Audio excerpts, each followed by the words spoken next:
Hello viewers, welcome to non news updates. ప్రతిక్షణం ప్రజాపక్షం. మరి ఈనాటి ప్రధాన వార్తాంశాలు ఏంటో చూద్దాం.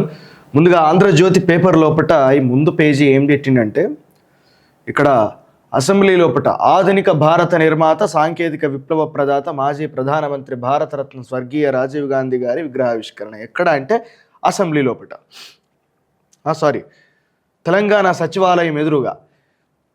ఈ తెలంగాణ ప్రత్యేక రాష్ట్రాన్ని సాధించడానికి ముక్కలైపోయినటువంటి బెల్లి లలితక్క విగ్రహాన్ని ఎందుకు పెట్టరు? ఆమె యొక్క చరిత్రను ఎందుకు చెప్పరు?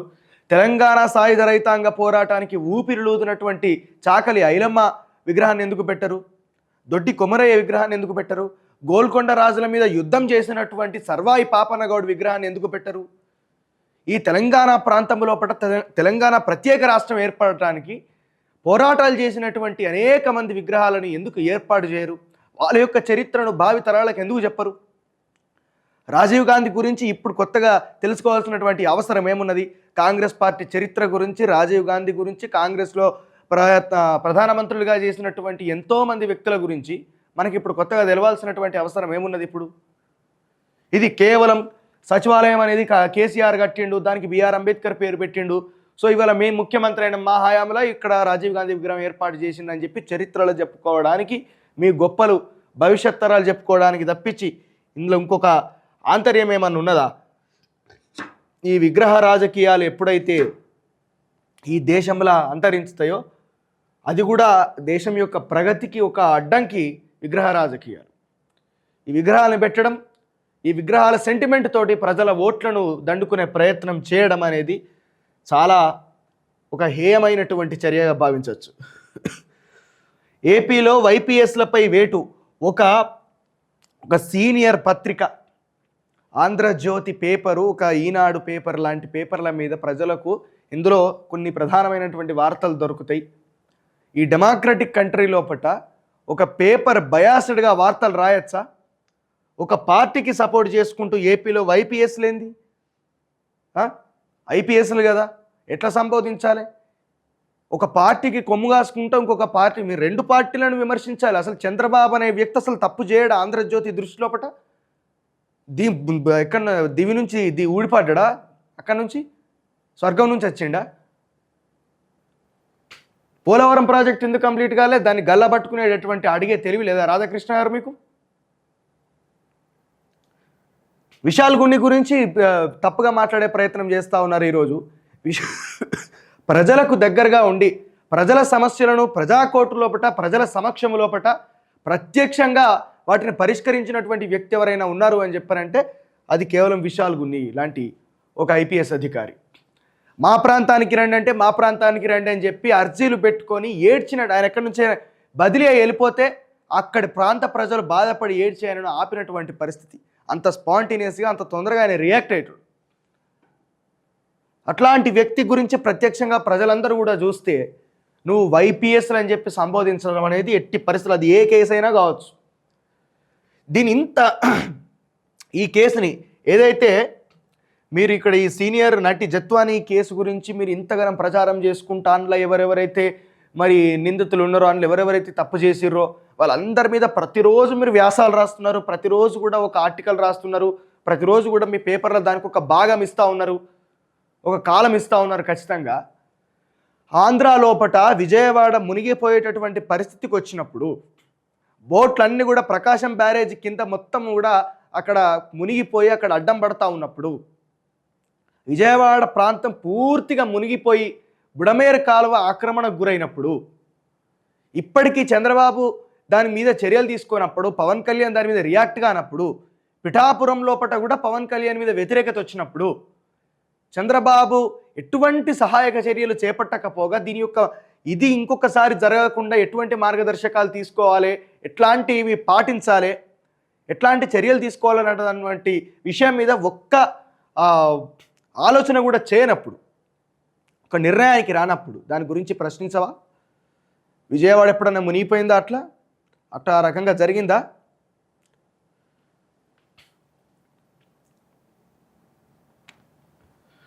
కాంగ్రెస్లో ఒకటే పవర్ సెంటర్, అది రాహుల్ గాంధీ మాత్రమే. మహేష్ కుమార్ గౌడ్ టీపీసీసీ అధ్యక్షుడిగా బాధ్యతల స్వీకరణ, నేడు సచివాలయం ఎదుట రాజీవ్ విగ్రహావిష్కరణ.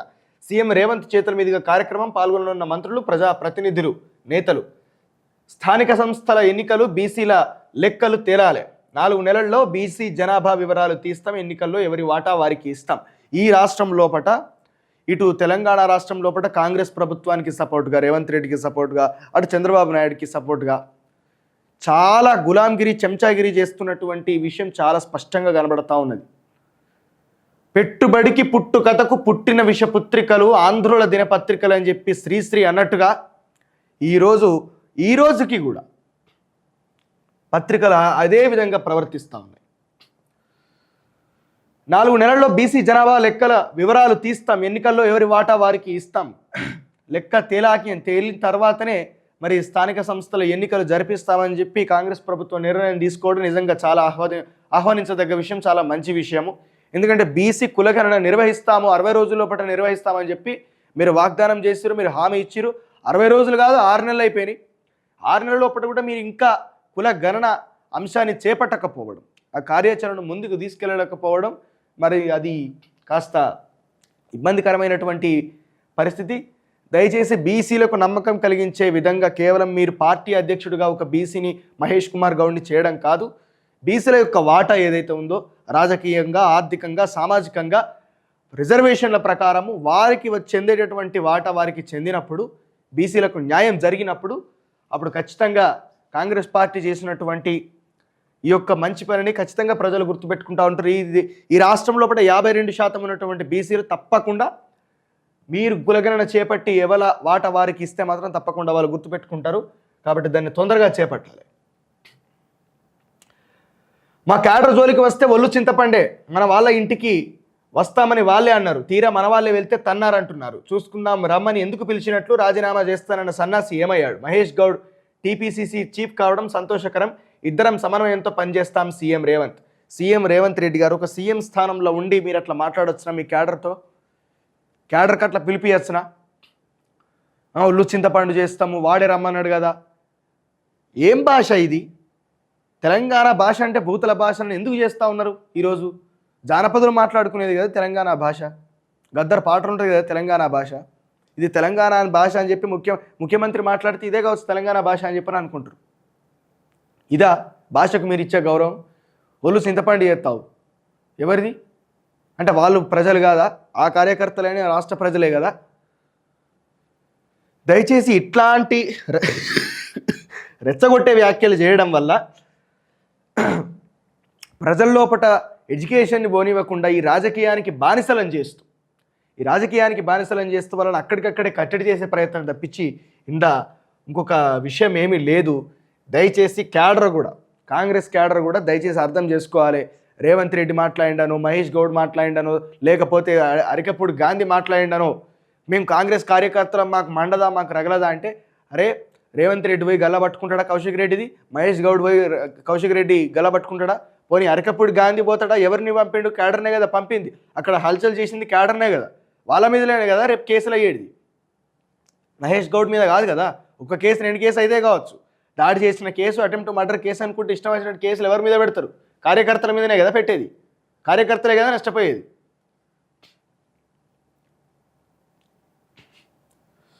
ప్రధాని మోదీపై పుతిన్ గుర్రు, జెలెన్స్కీతో భేటీపై రష్యా అధ్యక్షుడి అసంతృప్తి, ప్రధాని ఆదేశంతో హుటాహుటిన రష్యాకు దోభాల్, ఉక్రెయిన్ అధినేతతో సమావేశంపై వివరణ, పుతిన్తో చర్చల వీడియోను విడుదల చేసిన స్పుత్నిక్. భయపడ్డాడు.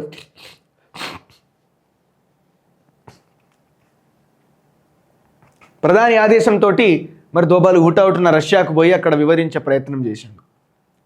యుద్ధాలను ఆపే ప్రయత్నం చేసిన మనం యుద్ధాలను ఆపుతామా? ఒక్క అగ్రదేశం మన మీద చిన్నగా అసంతృప్తి వ్యక్తం చేస్తే భయపడాల్సినటువంటి పరిస్థితి.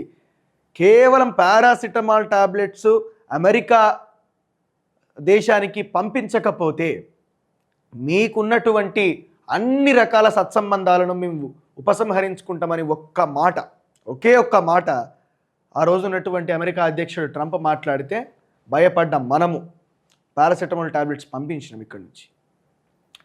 కాబట్టి మౌఖికమైనటువంటి ప్రచారానికి ఏదో మన దేశం ఉద్ధరింపబడింది కాబట్టి ఇక మోడీ గారు పోయి మిగతా ప్రపంచ దేశాలన్నింటినీ కూడా ఉద్ధరిస్తాండు, he's a powerful person, he's a powerful man అని చెప్పి ఈ మౌఖిక ప్రచారాన్ని నమ్మడం మానుకోండి. వాళ్ళకు అసంతృప్తి వ్యక్తం చేసి షేక్ హ్యాండ్ ఇచ్చిన వాళ్ళే చాచి కొట్టేటటువంటి పరిస్థితి వస్తుంది వాళ్ళ కోపం వస్తే. కాబట్టి ఇలాంటి మౌఖిక ప్రచారాల్ని, ఇట్లాంటి సెల్ ఫోను, వాట్సాప్ యూనివర్సిటీ వార్తలను నమ్మడం మానేసి రియాలిటీకి రండి ప్రజలారా. ఎవ్వరు కూడా ఇక్కడ పవర్ఫుల్ లీడర్ ఈ ప్రపంచం లోపల కూడా ఒక దేశం అవుతుంది ఇప్పుడు ఈ రోజు లోపల, కానీ ఒక మనిషి కాడు. నియంతలు లేరు. ఆ నియంతృత్వ ధోరణికి చరమగీతం పాడేటటువంటి ప్రజల చైతన్యం అనేది ప్రతి దేశంలోనూ వస్తూ ఉన్నది. కాబట్టి ఇట్లా ఎవరు కూడా పవర్ఫుల్ పర్సన్ కారు ఈ దేశం లోపల. జమిలీ ఈ టర్మ్లోనే ఒకే దేశం ఒకే ఎన్నికకు అన్ని పార్టీల మద్దతుపై మోదీ సర్కారు ఆశాభావం.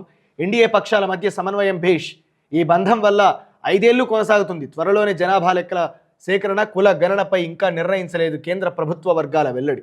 ఒకే దేశము, ఒకే ఎన్నిక, ఒకే మతం, అన్నీ ఒకటే అయినప్పుడు ఒకే కులం ఎందుకు కాదు? ఒకే కులం ఎందుకు కాదు? ప్రవచనకర్తలు జనరల్గా ఈ చాగంటి లేకపోతే గరికపాటి నరసింహం లాంటి వ్యక్తుల యొక్క ప్రవచనాలు చాలా ఫేమస్. ఈ రోజుల లోపల ఆంధ్ర తెలంగాణ ప్రాంతం లోపల దాదాపు 70% మంది వీరిద్దరి యొక్క ప్రవచనాలు వింటూ ఉంటారు. వీళ్ళ యొక్క ప్రభావం తెలుగు రాష్ట్రాల లోపల చాలా ఉంది. సినిమా వాళ్ళ నుంచి, పండితుల నుంచి, పామర్ల వరకు ప్రతి ఒక్కరు కూడా వీళ్ళ ప్రవచనాలు వింటూ ఉంటారు. వీళ్ళు ఏం చెప్తున్నారు? కులాంతర వివాహాలు వద్దు అని చెప్పని అంటున్నారు. నీకు ఒకే దేశము, ఒకే మతము, ఒకే ఎన్నిక, అన్నీ ఒకటే అయినప్పుడు కులం ఎందుకు ఒక్కటి కాదు? కులం కూడా ఒకటే కావాలి కదా. కులాంతర వివాహాలను ఎందుకు వ్యతిరేకిస్తున్నారు? వ్యతిరేకించమని చెప్పాలని చెప్పి ప్రవచనకర్తల చేత ఎందుకు ప్రజలకు చెప్పిస్తూ ఉన్నారు? ఇంకా కులం విత్తనాన్ని ప్రజల లోపల ఎందుకు నాటుతూ ఉన్నారు? దొంగ రాజకీయం ఇదంతా కూడా. కేవలం ప్రజలను ఓటు బ్యాంకు వైపు మళ్లించుకొని తద్వారా రాజకీయంతో అధికారంలోకి వచ్చి ఆ అధికారాన్ని శాశ్వతంగా నిలుపుకోవడానికి చేసేటటువంటి ప్రయత్నం ప్రజాస్వామ్య దేశంలో అది ఏనాడు కూడా సాధ్యం కాదు. వైద్యానికి 5,000 కోట్లు ప్రపంచ బ్యాంకు సాయం కోసం సర్కారు యత్నం. దాదాపు 10,000 కోట్లు సోషల్ మీడియా కోసము, మీ ప్రచార ఆర్భాటాల కోసము ఖర్చు పెడతారు. 5,000 కోట్ల సాయానికి ప్రపంచ బ్యాంకు ముంగట చేయి జాపుతా ఉన్నారా? దీనికి ఇంత పెద్ద కాలం వేసి మీరు కేంద్ర ప్రభుత్వం, రాష్ట్ర ప్రభుత్వం ఎంత దారుణమైనటువంటి దీనస్థితిలో ఈరోజు అడక తింటా ఉన్నది అని చెప్పి ప్రజలకు చెప్పుకుంటా ఉన్నారా? 10,000 కోట్లు మీ ప్రచార ఆర్భాటాలకు వస్తాయి. 5,000 కోట్ల రూపాయల సాయం ఎందుకు వైద్య వ్యవస్థకు ఎందుకు ఖర్చు పెట్టడానికి ఎందుకు రాదు?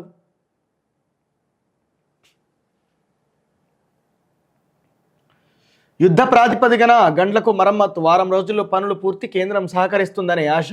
వారు నిధులిచ్చినా ఇవ్వకున్నా రాష్ట్ర ప్రభుత్వం తరపున చేస్తాం. కాళేశ్వరం బీఆర్ఎస్ది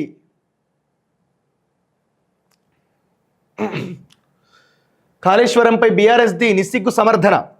మంత్రి ఉత్తమ్ కోదాడ హుజూర్ నగర్లో దెబ్బతిన్న కాలువల పరిశీలన. వాళ్ళు ఇవ్వకున్నా మేము పూర్తి చేస్తామన్నప్పుడు వాళ్ళ ముచ్చట ఎందుకు తీయాలి? మీ ఎంపీలు ఏం చేస్తూ ఉన్నారు? ఇక్కడున్నటువంటి ఎంపీలను ఎందుకు నిలదీయరు మీరు? ఇక్కడున్నటువంటి ఎంపీలతో సత్సంబంధాలు కొనసాగిస్తారు, షేక్ హ్యాండ్లు ఇచ్చుకుంటారు, శాల్వాలు కప్పుకుంటారు. తెర వెనుక ఒక రాజకీయం, తెర ముంగట ఒక రాజకీయం. ప్రజలు రెచ్చగొట్టడానికి తెర ముంగట తిట్టుకుంటారు, వెనకాలకు పోయి ఇద్దరు కలిసి ఒకటే కప్పుల ఛాయ్ తాగుతారు. ఇది దారుణమైనటువంటి రాజకీయము. ఈ స్ట్రక్చర్ని, పొలిటికల్ స్ట్రక్చర్ని ప్రజలు ఎప్పటి వరకైతే అర్థం చేసుకోరో అప్పటి వరకు కూడా ఇట్లాంటి ఒక భావజాల రాజకీయాలు మాత్రమే ఈ దేశంలో నడపబడతాయి. దానివల్ల ప్రజలు ఎడ్యుకేట్ గారు, విద్యా వ్యవస్థ లోపల మార్పు రాదు. యువత ఒక ఉన్మాదమైనటువంటి ఆలోచన విధానానికి లోనై భవిష్యత్తు లోపల ఎట్లాంటి ఆవిష్కరణలు లేనటువంటి ఒక దారుణమైనటువంటి దేశంగా గుర్తింపు పొందే ప్రమాదకరమైనటువంటి పరిస్థితి ఏర్పడుతుంది. కాబట్టి అట్లాంటి పరిస్థితికి లోను కాకుండా మనకి మనం ఎడ్యుకేట్ చేసుకునేటటువంటి ప్రయత్నం చేయాలని సందర్భంగా తెలియజేసుకుంటూ, ఇవి నాటి ప్రధాన వార్తాంశాలు. ఇలాంటి న్యూస్ కోసం లైక్ చేయండి, షేర్ చేయండి, సబ్స్క్రైబ్ చేయండి. Stay tune to NR news updates. ప్రతిక్షణం ప్రజాపక్షం. Thank you.